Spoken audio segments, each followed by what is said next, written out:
Assalamualaikum warahmatullahi wabarakatuh. Selamat datang kembali. Di materi kali ini kita akan belajar tentang sifat dan ciri tanah, baik secara fisik, kimia, dan biologi tanah. Jadi tanah itu sebenarnya mempunyai sifat fisik, sifat kimia, dan biologi. Jadi di materi kali ini perlu adik-adik ketahui bahwa pada dasarnya tanah itu tersusun dari udara, air, mineral, dan bahan organik. Jadi tanah itu tersusun atas 4 unsur, di mana unsur udara sendiri itu tersusun dari 25% dari tanah itu sendiri, kemudian air 25%, mineral 45%, dan organik 5%. Jadi sifat fisik dan ciri tanah itu mencakup berbagai aspek fisik, kimia, dan biologi, sehingga dari ketiga aspek tersebut dapat mempengaruhi kualitas dan tingkat kesuburan tanah itu sendiri. Seperti yang adik-adik lihat pada gambar ini, ada tanah itu terbentuk atas ada horizon A, horizon B, dan horizon C, bahkan sampai horizon D. Maksud dari itu semua, apakah adik-adik tahu? Jadi adik-adik perlu ketahui bahwa horizon A itu adalah topsoil tanah atau tanah lapisan yang paling atas. Tapi di atasnya lagi topsoil ada namanya humus. Humus itu adalah lapisan tanah yang paling subur. Di atas itu baru ada di bawahnya topsoil. Di mana topsoil itu adalah horizon A. Di mana topsoil itu perlu adik-adik ketahui bahwa topsoil adalah tanah lapisan atas yang sangat kaya humus dan mineral. Jadi dia itu kaya akan bahan organik maupun mineral. Kemudian di bawahnya humus itu di bawahnya horizon B ada di bawahnya horizon A. Kan tadi horizon A itu tanah lapisan paling atas. Terus di bawahnya itu ada lapisan tanah bawah atau biasa disebut horizon B atau subsoil, yaitu tanah bagian bawah. Tanah ini miskin humus, tapi dia kaya akan mineral. Mineral itu apa? Mineral di sini yang dimaksud itu mineral tanah, di mana mineral tanah itu terbentuk dari pelapukan bebatuan. Jadi batu-batu yang lapuk sehingga terbentuklah tanah. Jadi di lapisan tanah bawah ini atau horizon B atau subsoil,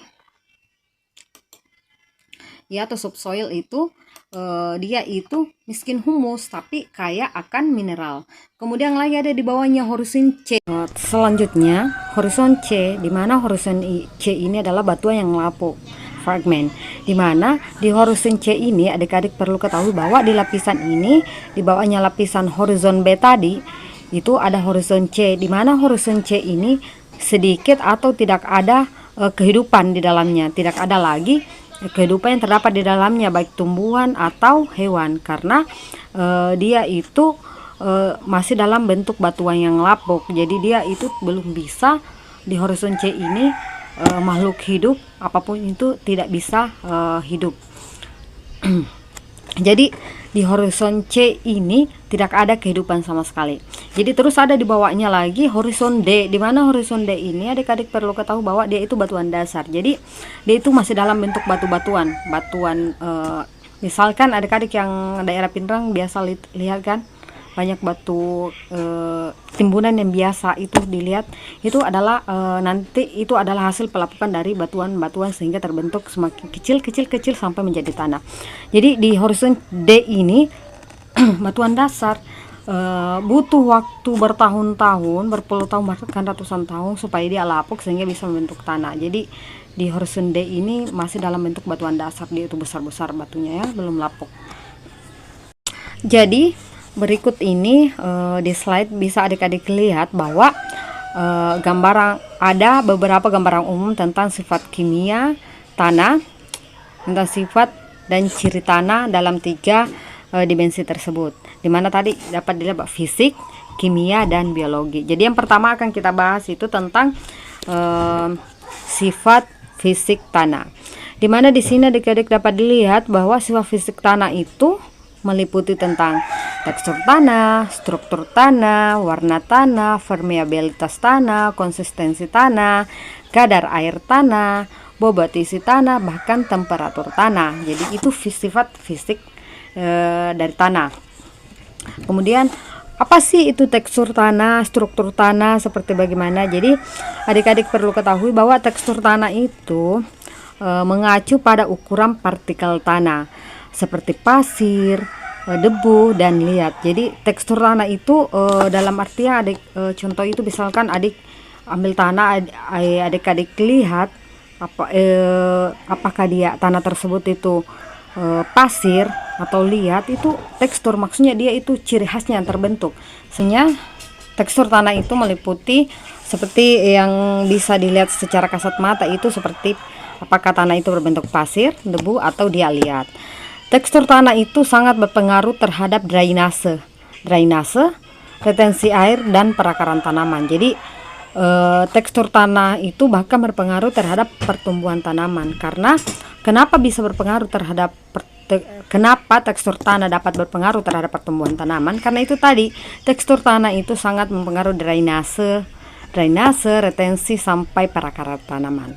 Kemudian setelah tekstur tanah ada namanya struktur tanah. Struktur tanah itu sendiri merujuk pada susunan partikel tanah menjadi agregat-agregat. Struktur tanah itu mempengaruhi infiltrasi air, pertukaran udara, dan perkembangan akar tanaman. Jadi setelah tekstur tanah ada struktur tanah, dimana struktur tanah ini sangat tadi kan tekstur tanah itu mempengaruhi perakaran tanaman.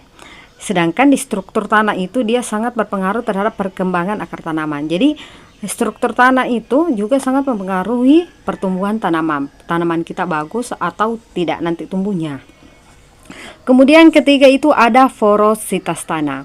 Dimana porositas tanah itu merujuk dimana porositas tanah itu sendiri menunjukkan jumlah dan ukuran pori-pori di dalam tanah. Porositas itu sangat mempengaruhi tanah untuk menyimpan air dan udara serta pergerakan air dan nutrisi. Contohnya kan tanah berpasir. Jadi porositas tanah berpasir itu sendiri itu berkisar 30% sampai 50%, sehingga pasir ini mempunyai ruang pori-pori makro yang sangat mudah untuk pergerakan air. Jadi ketika adik punya lahan berpasir, pasti ketika adik-adik siram tanamannya, pasti itu akan mudah, airnya itu mudah menguap. Karena pasir itu tidak bisa menyimpan air, bahkan karena pori-porinya itu agak luas, agak besar-besar begitu.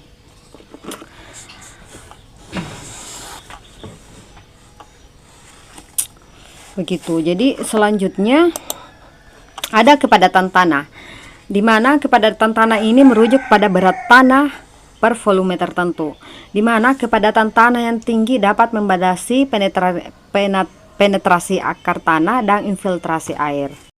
Di mana adik-adik perlu ketahui bahwa penetrasi akar tanaman itu adalah proses di mana tanaman itu menembus tanah, di mana akar dari tanaman yang kita tanam itu menembus tanah untuk mencari air dan unsur hara yang dibutuhkan untuk pertumbuhannya. Sedangkan apa itu infiltrasi air? Infiltrasi air itu adalah proses di mana air hujan atau irigasi yang meresap ke dalam tanah, di mana infiltrasi air ini sangat dipengaruhi juga oleh sifat fisik tanah seperti tekstur, struktur, kemampuan drainase, serta kepadatan tanah itu sendiri. Jadi tahu kan apa bedanya penetrasi akar tanaman sama infiltrasi air? Penetrasi adalah di mana tanaman yang ditanam akarnya itu menembus tanah untuk mencari unsur hara dan air yang dibutuhkan untuk pertumbuhannya. Sedangkan infiltrasi air itu adalah proses di mana air hujan atau irigasi meresap masuk ke dalam tanah. Jadi sampai sini paham kan adik-adik semua? Selanjutnya itu ada kandungan air tanah, di mana kandungan air tanah ini dapat mempengaruhi juga stabilitas struktur tanah, kestabilan struktur tanah, dapat mempengaruhi kestabilan struktur tanah kan, karena di sini presentasi air yang diserap oleh tanah pada suatu waktu tertentu, di mana kandungan air tanah itu mempengaruhi ketersediaan air bagi tanaman dan kestabilan tanah. Jadi kandungan air tanah itu kan tadi infiltrasi air itu meresap, air hujan atau air yang meresap masuk ke dalam tanah. Jadi di sini kandungan air tanah itu adalah di mana presentasi air yang diserap oleh tanah pada suatu waktu tertentu. Oke.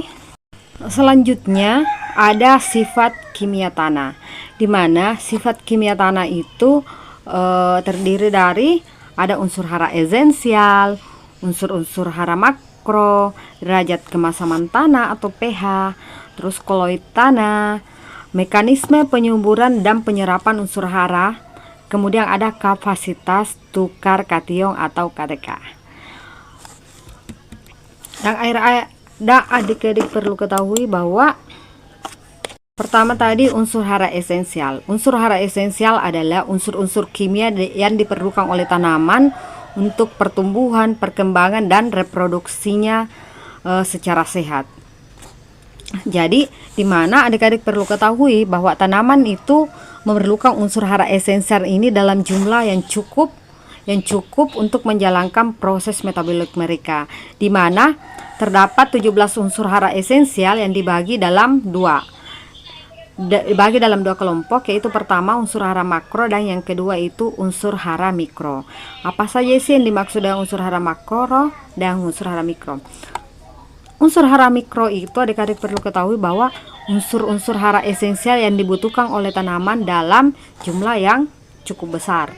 Sedangkan unsur hara mikro itu adalah unsur-unsur hara esensial yang dibutuhkan oleh tanaman dalam jumlah yang cukup sedikit. Tapi wajib ada, harus ada, karena tanpa itu tanaman tidak bisa berkembang sesuai dengan yang diharapkan.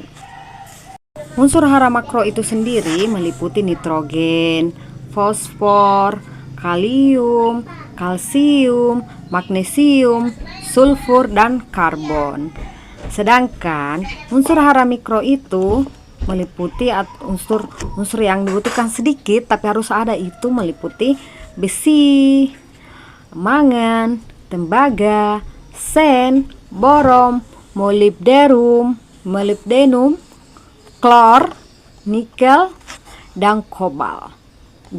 Jadi unsur hara esensial ini itu sangat dibutuhkan oleh tanaman. Namun kebutuhan dari satu tanaman dengan tanaman lainnya itu berbeda-beda. Misalnya tanaman si A membutuhkan kalsium lebih besar daripada tanaman si B. Begitupun sebaliknya, gitu. Kemudian kan tadi yang kedua unsur-unsur makro tanah sudah.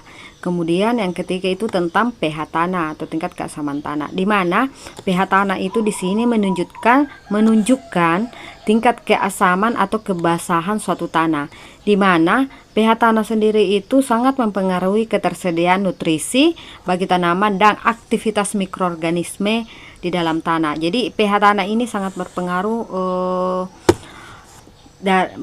terhadap tingkat kesuburan tanah, karena kan mikroorganisme ada di dalam tanah itu sangat dipengaruhi oleh pH tanah itu sendiri, di mana adik-adik perlu ketahui bahwa pH tanah itu, skala pH tanah itu berkisar 0 sampai 14, di mana nilai 7 itu menunjukkan netralitas suatu tanah. Jadi pH 7 itu menunjukkan bahwa tanah itu netral. Nilai pH di bawah 7 menunjukkan keasaman, sementara nilai di atas 7 itu menunjukkan kebasahan. Jadi adik-adik perlu ketahui bahwa ketika pH tanah di bawah 7 itu berarti tanah tersebut asam. Namun ketika pH di atas 7 berarti tanah itu menunjukkan bahwa tanah itu kebasahan. Tapi ketika pH-nya 7, mentok di 7, itu artinya pH tanah tersebut netral. Selanjutnya tentang koloid tanah, di mana koloid tanah itu adalah bagian dari tanah yang memiliki sifat koloid. Sifat koloid ini dalam artian tanah ini memiliki partikel-partikel dengan ukuran yang sangat kecil, biasanya kurang dari 0,0002 mm, di mana partikel ini sendiri memiliki kemampuan untuk menahan air dan bahan kimia serta berperan terhadap pertukaran ion dengan larutan tanah, di mana Sifat koloid tanah itu terbagi atas dua koloid, yaitu koloid lempung dan koloid humus. Pertama, koloid lempung. Koloid lempung itu adalah partikel tanah yang terbentuk dari partikel lempung mikroskopis yang memiliki permukaan yang sangat besar, di mana koloid lempung itu memiliki kemampuan tinggi untuk menahan air dan nutrisi tanaman, serta berperan dalam pertukaran ion, di mana jenis lempung ini meliputi kaulinit, montmorillonite, dan illit. Jadi koloid lempung ini sangat berperan terhadap menahan air. Intinya itu dia berperan tinggi, mempunyai kemampuan tinggi, dia itu berperan tinggi terhadap menahan air dan nutrisi tanaman. Kemudian ada koloid humus, di mana koloid humus sendiri ini terbentuk dari bahan organik yang terdekomposisi dalam tanah. Jadi sehingga dia itu berperan terhadap tingkat kesuburan atau kestabilan suatu tanah, di mana koloid humus ini memiliki muatan negatif dan mampu menahan air, nutrisi, serta berperan juga dalam pertukaran ion dalam larutan tanah. Jadi koloid humus ini itu terbentuknya terdekomposisinya dalam tanah.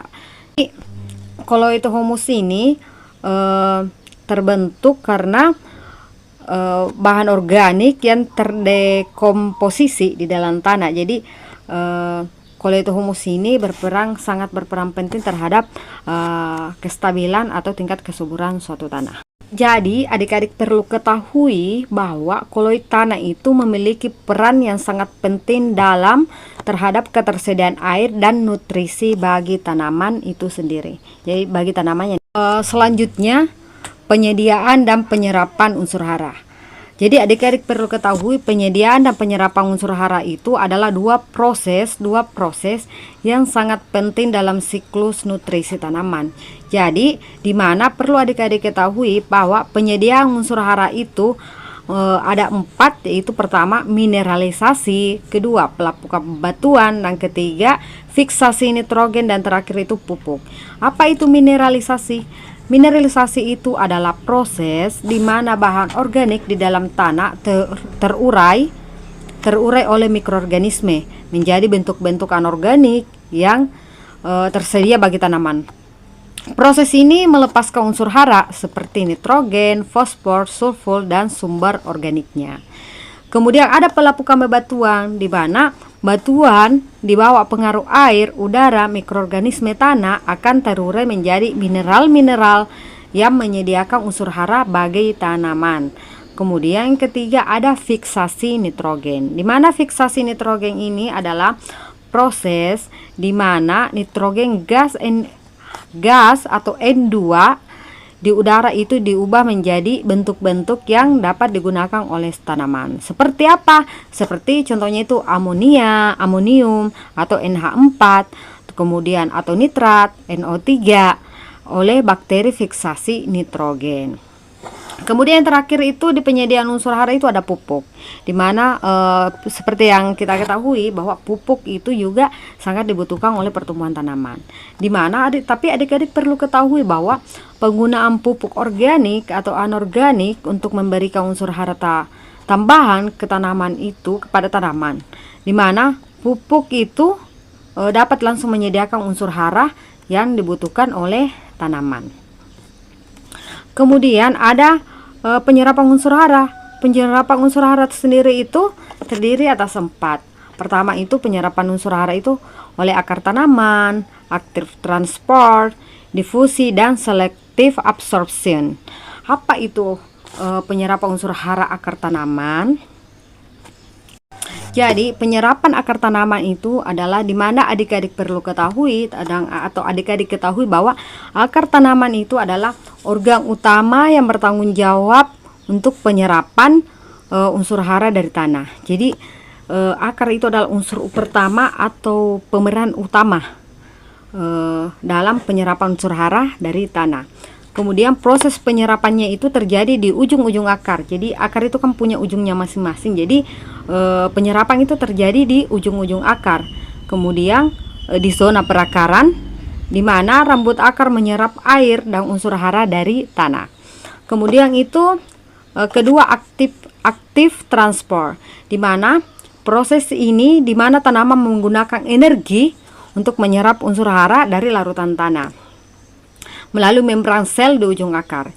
Jadi di aktif transport ini tanaman menggunakan energinya menyerap unsur hara dari larutan tanah itu menggunakan membran sel di ujung akar. Di mana di sini di aktif transport ini melibatkan transport aktif, di mana tanaman memompa unsur hara ke dalam sel akar melawan gradien konsentrasi. Kemudian yang ketiga itu ada difusi. Apa itu difusi?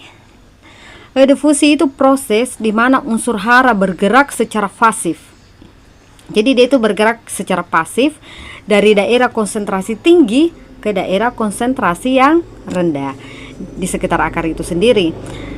Di mana ketika terjadi konsentrasi unsur hara di dalam akar lebih rendah daripada di larutan tanah. Kemudian ada selective absorption. Selective absorption itu tanaman memiliki mekanisme untuk memiliki unsur hara yang akan diserap berdasarkan kebutuhan mereka. Jadi dalam artian ini selective absorption, tanaman itu sudah tahu unsur hara apa saja yang dia butuhkan dan unsur hara apa saja yang akan dia serap. Jadi ketika misalkan contoh bawang merah itu membutuhkan kalium lebih, unsur hara kalium lebih besar, lebih tinggi daripada unsur lainnya. Karena kenapa? Untuk membentuk umbi bawang merah semakin besar, itu dia membutuhkan kandungan kalium. Jadi sehingga bawang merah sudah tahu bahwa saya butuhnya kalium banyak, bukan unsur-unsur hara yang lainnya. Begitu. Jadi di selective absorption ini tanaman bisa memilih unsur hara yang dibutuhkan sesuai dengan yang dibutuhkan saja.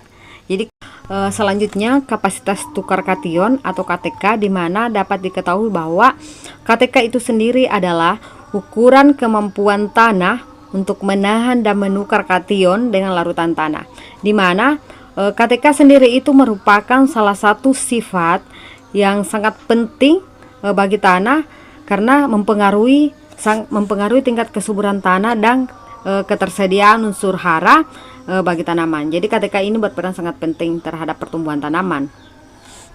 KTK sendiri itu adalah proses kapasitas tukar kation, di mana ia akan melibatkan koloid tanah.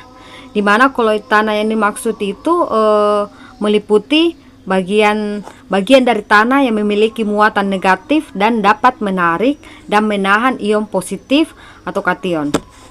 Di mana koloid tanah sendiri itu terdiri dari lempung dan humus. Adik-adik perlu ketahui bahwa ada beberapa faktor yang mempengaruhi KTK tanah, yaitu pertama kandungan koloid tanah, yang kedua jenis koloid tanah, ketiga kadar humus, dan keempat itu konsentrasi ion dalam tanah. Pertama, kandungan koloid tanah itu perlu adik-adik ketahui bahwa kandungan koloid tanah itu semakin banyak koloid dalam tanah, semakin besar kapasitas tukar kationnya. Kemudian yang kedua, jenis koloid tanah. Jenis koloid tanah itu ada dua, yaitu jenis lempung dan humus. Dimana tadi sudah dijelaskan sebelumnya jenis lempung dan humus itu bagaimana ya. Jadi ada dua jenis lempung dan humus dalam tanah itu sangat mempengaruhi KTK tanah. Misalnya lempung jenis monomoreloid memiliki KTK yang lebih tinggi dibandingkan jenis lempung lainnya. Kemudian yang ketiga ada kadar humus, di mana kandungan bahan organik yang terdapat dalam tanah itu terutama terdiri dari koloid humus juga sangat mempengaruhi KTK dalam tanah, di mana tanah dengan kandungan humus yang tinggi cenderung memiliki KTK yang lebih tinggi pula. Selanjutnya ada yang keempat, yaitu konsentrasi ion dalam tanah, di mana adik-adik dapat ketahui bahwa semakin tinggi konsentrasi ion dalam larutan tanah, maka semakin rendah pula kapasitas tukar kation tanahnya, karena koloid tanah akan jenuh dengan ion-ion tersebut. Jadi tanah yang memiliki KTK yang tinggi, itu dapat diartikan bahwa tanah itu memiliki kemampuan yang baik untuk menyediakan unsur hara bagi tanaman. Jadi semakin tinggi KTK suatu tanah, dapat disimpulkan bahwa semakin tinggi KTK tanah itu menunjukkan bahwa tanah tersebut memiliki kemampuan penyediaan unsur hara yang cukup baik bagi tanaman. Oke, selanjutnya yang terakhir itu sifat biologi tanah, dimana adik-adik dapat melihat bahwa sifat biologi tanah itu dipengaruhi oleh mikroorganisme, fauna tanah, dan aktivitas akar tanaman. Dapat dilihat di gambar, ini adalah salah satu siklus terbentuknya sebuah biologi tanah. Di situ dapat dilihat. Namun di sini yang paling berperan penting dalam terbentuknya sifat biologi tanah itu ada 3, yaitu kehadiran mikroorganisme, di mana kehadiran mikroorganisme yang dimaksud di sini itu yang meliputi kayak bakteri, fungi, dan mikroorganisme lainnya yang terdapat dalam tanah, di mana mikroorganisme tersebut terlibat dalam dekomposisi bahan organik dan siklus nutrisi tanah. Kemudian ada fauna tanah. Fauna tanah itu apa? Fauna tanah di sini adalah termasuk cacing tanah, serangga tanah, dan organisme lainnya yang tinggal di tanah itu sendiri. Jadi di mana fauna tanah ini membantu dalam aerasi tanah, dekomposisi bahan organik, dan pembentukan agregat tanah. Kemudian yang terakhir itu ada aktivitas akar tanaman, di mana aktivitas akar tanaman ini sebagai penetrasi, pertumbuhan, dan interaksi akar tanaman dengan mikroorganisme tanah, di mana akar tanaman ini mempengaruhi sirkulasi udara, retensi air, dan agregasi tanah. Jadi itulah 3 faktor, 3 unsur terbentuknya sifat biologi tanah. Jadi dari ketiga sifat tanah tadi, sifat dan ciri tanah itu memiliki perannya masing-masing terhadap tingkat kesuburan tanah, produktivitas tanaman, dan keberlanjutan tanah atau keberlanjutan pertanian. Jadi pemahaman yang mendalam tentang sifat dan ciri tanah itu dapat membantu adik-adik semua dalam merencanakan atau menentukan pengelolaan tanah dan tanaman apa saja yang mau dibudidayakan, sehingga terjadilah pertanian berkelanjutan. Jadi ketika kita sudah paham, sudah tahu apa itu sifat dan ciri-ciri tanah, jadi akan lebih mudah lagi adik-adik dalam meningkatkan pengetahuan adik-adik untuk membudidayakan suatu tanaman. Jadi harus tahu, jangan sampai adik-adik menahan tanaman A, ternyata tanaman si A itu cocok di lahan B, begitupun sebaliknya. Jadi sampai sini materi kita. Sampai ketemu kembali di pertemuan selanjutnya. Dadah. Assalamualaikum warahmatullahi wabarakatuh. Oh ya, hari ini saya mau bilang jangan lupa tersenyum dan sehat selalu ya adik-adik semua. Semoga bisa sampai di gerbang wisuda. Dadah. Assalamualaikum warahmatullahi wabarakatuh. Jangan lupa subscribe my channel Petani Cantik 31. Dadah. Assalamualaikum warahmatullahi wabarakatuh.